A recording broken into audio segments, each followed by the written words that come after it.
For over 1,000 generations, the Jedi Knights were the guardians of peace and justice in the Old Republic. Were they, though?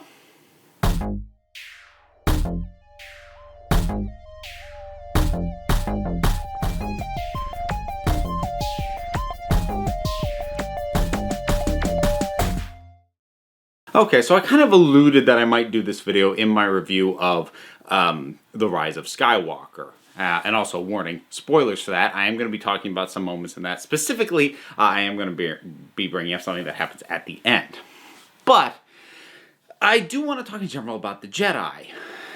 And whether or not they are perceived the way they should be, or maybe even the way they were intended to be. Now, annoyingly, Film Theory did a video that looked like it was very similar to this. I saw the alert that it went up. I haven't watched it because I still wanted to talk about this. I didn't want to see that and go, oh, well, he basically said what I was going to say or in some other way incorporated it, so now there's no point. I still want to do what I want to do.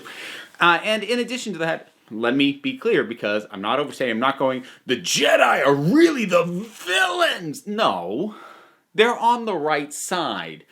But I think if you actually closely examine their depiction in Star Wars, in the films at least, people can do and will always argue with me, oh, but an extended blah, blah, dippa, dippa. But I don't take that into consideration because A, I don't read it, and B, you need to swallow the fact that the vast majority of people who watch the films don't also take in all the other stuff. So, I'm sorry if you feel that doesn't make us real fans, but you need to swallow that pill.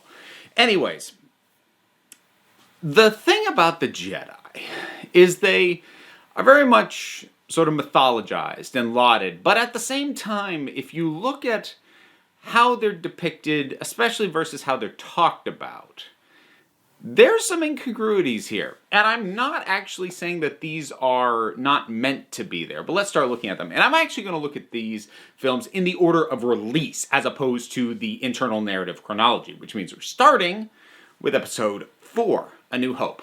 We basically just get an idea of what the Jedi was. We have the quote that I did at the very start in the opening from Obi-Wan Kenobi about what he believes the Jedi were.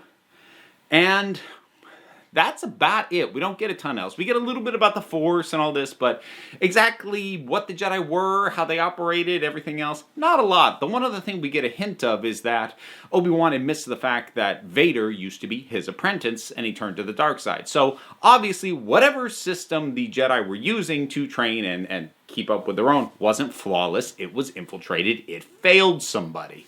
So we get the introduction of this idealized idea of what the Jedi were, but also in the same film we get a little bit of an undercut of it, a reason to question, were they all that good?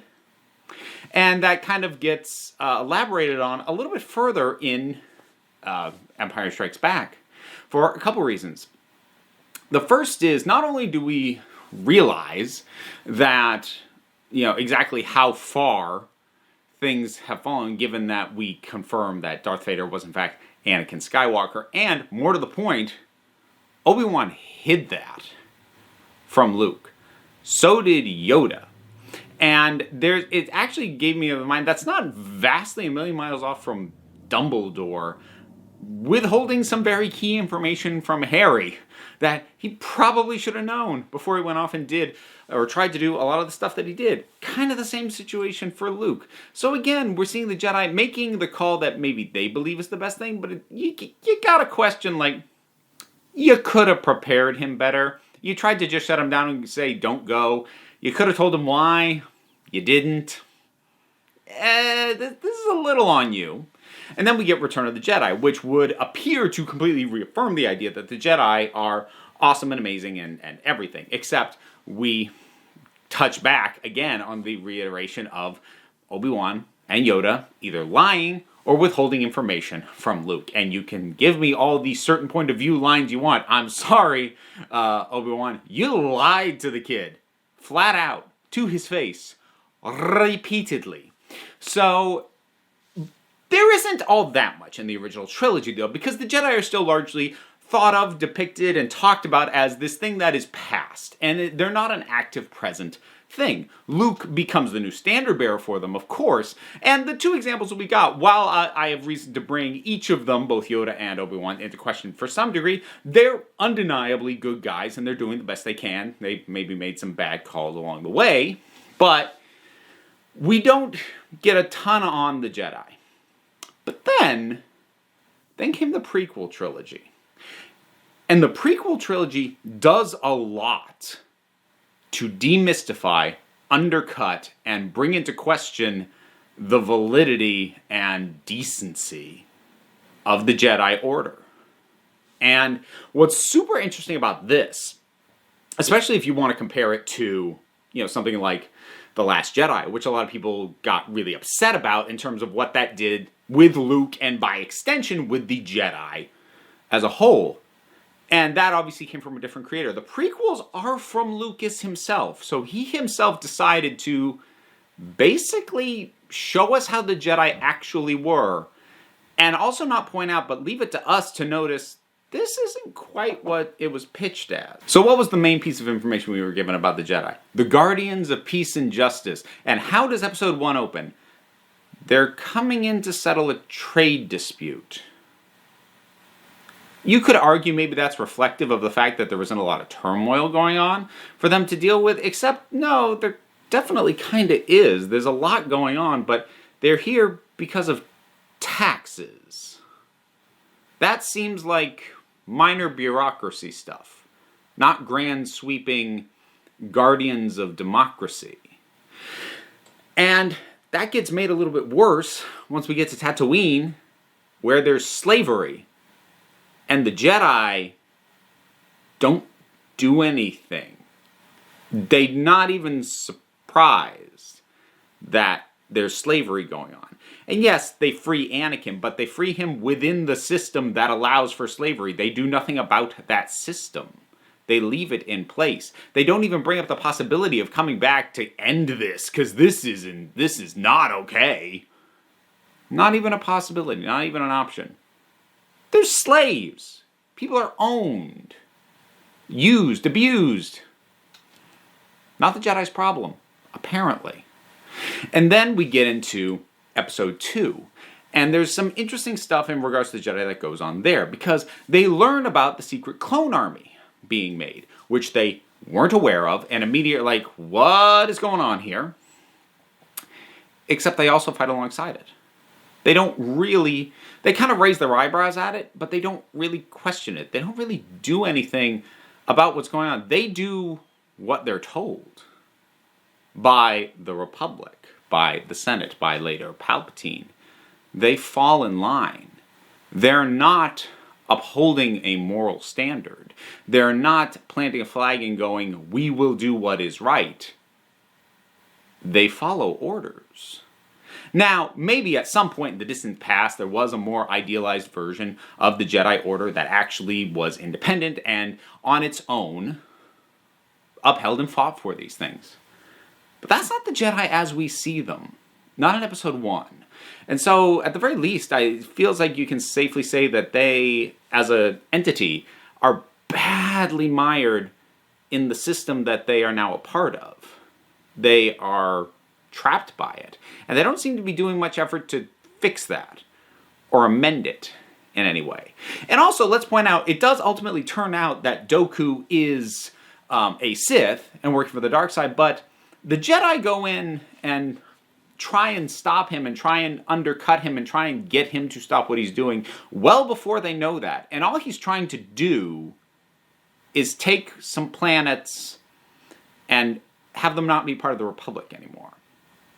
He's a separatist. Now, depending on why one is a separatist, that in and of itself can still be a goal that needs to be stopped, depending on what reason it is you are trying to break away from the larger thing. But we're not given a ton as far as that goes. It's kind of presented as if simply being a separatist, simply not towing the line, is enough that these people, this leader, these planets, need to be brought in line under the heel of a boot.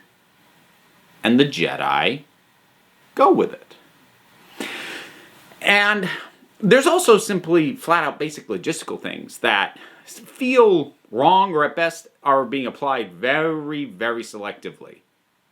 We get told Anakin is too old for training at 9. And yet, while Yoda made the same argument about Luke in Empire Strikes Back, Luke is way more than 9.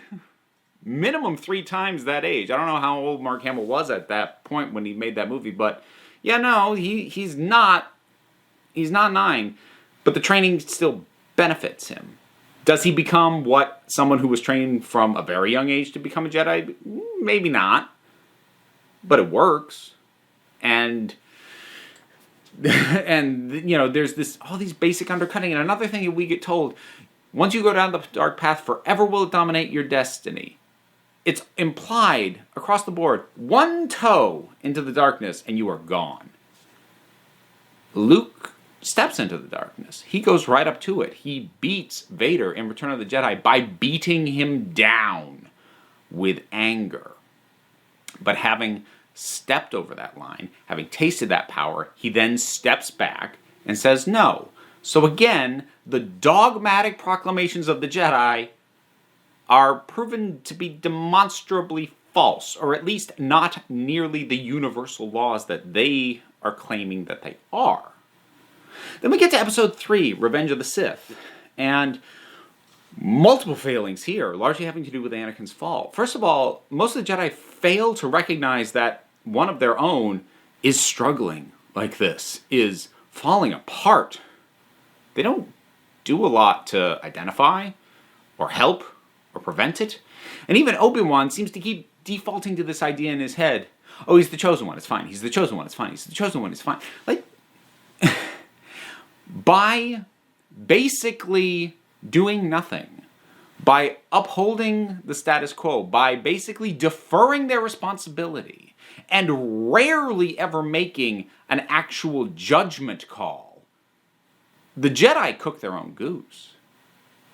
Because they could have stopped Palpatine way earlier, but they didn't take action. They could have helped Anakin way earlier, but they didn't take action. As an entity, regardless of what they were in the past, by the end of Revenge of the Sith, the Jedi really don't have a function anymore. By the time they try and act, it is too late. And they had the ability to act way before that. Now, we bring it up to the modern trilogy, and there isn't a ton brought up about the Jedi in Episode 7 that doesn't basically fit with what was done with the original trilogy. Sort of general things said, vagaries, not a lot of specifics.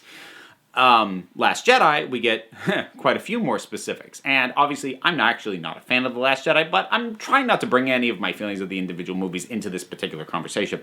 So, as far as this goes, you have Luke, who tried to reestablish the Jedi training. Oh, and look at that. It resulted in effectively the new Vader. So, whatever the training regimen was that failed Anakin and now failed Luke, it doesn't work.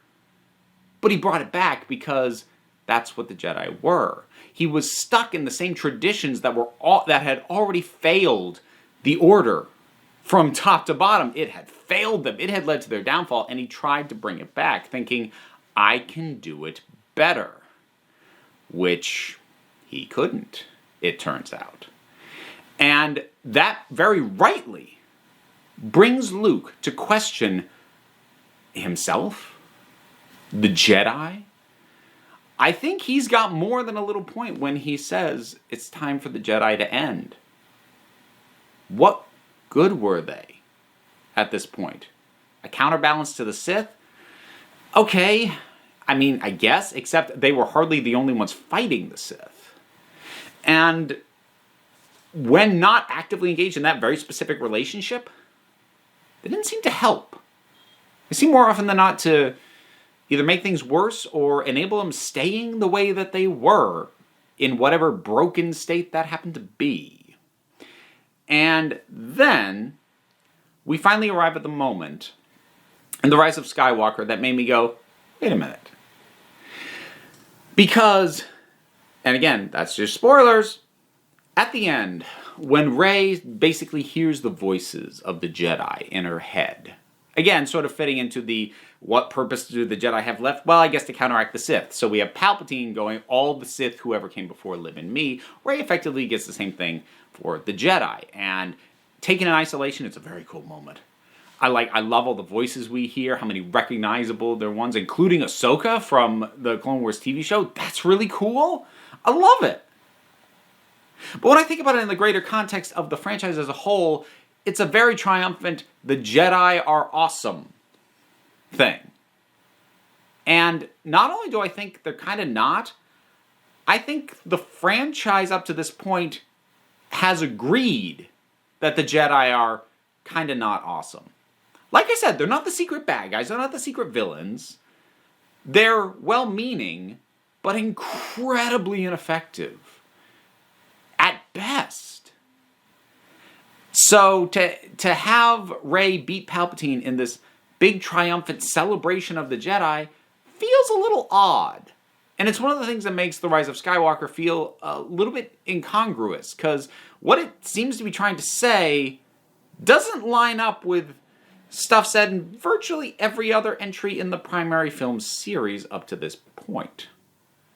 Now, I suppose one could argue that what it's actually a celebration of is what the Jedi were supposed to be, as opposed to what they actually were, which, okay, in theory, I suppose works, except that the voices that we hear are all the various Jedi that we've watched over the course of this film series fail in various ways. Failing through lack of action, failing through backing the wrong horse, in the case of Qui-Gon obsessing with Anakin and going that way, failing because they went on blind faith that things were going to work out and they didn't actually pay attention to what was going on around them, failing in training, failing to be upfront and open with someone who was going to be drastically damaged when they found out the thing that you were keeping from them, and they were going to find out. It was an eventuality. All of them fail at what they try to do to varying degrees.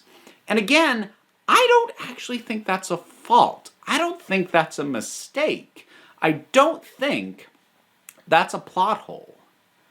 I think it's one of the nuances of Star Wars that a lot of people, including very devoted fans, have a tendency to either miss, ignore, or forget. That the Jedi, for all their cool powers, aren't actually very good. Either at what they do, and they're not very good in the sense of being the upright moral center of things because they just failed to be proactive at all. Even Luke is completely reactive. He restarts the Jedi training because, well, there's no more Jedi. What's the reaction to that? Train more. Oh, it didn't work. Kylo Ren happened. What is his reaction to that? I go away. The Jedi are just not able, demonstrably, throughout the film series, to get on top of things. They're really bad at it. Which does make that moment a little weird. And while I will say I don't think the depiction of the Jedi are necessarily a fault or an inconsistency or anything like that, but that moment at the end does feel like it's celebrating something that the Jedi, at least in the time frame that we have seen them, never actually were. And I'm not sure how I feel about that, coming to that sort of conclusion as to how that fits into everything else, but it was interesting for me to think about, and I kind of wanted to share my thoughts with you. The Jedi, how good are these good guys? Whatever your thoughts are, drop something down in the comments. Let's talk about it. Bunch of stuff to do as well. Like, subscribe, share, Patreon, all the things, more things. They're down below. Click them or don't, because at the end of the day, you're the council. I'm just running the meetings. And until next time, this council is adjourned.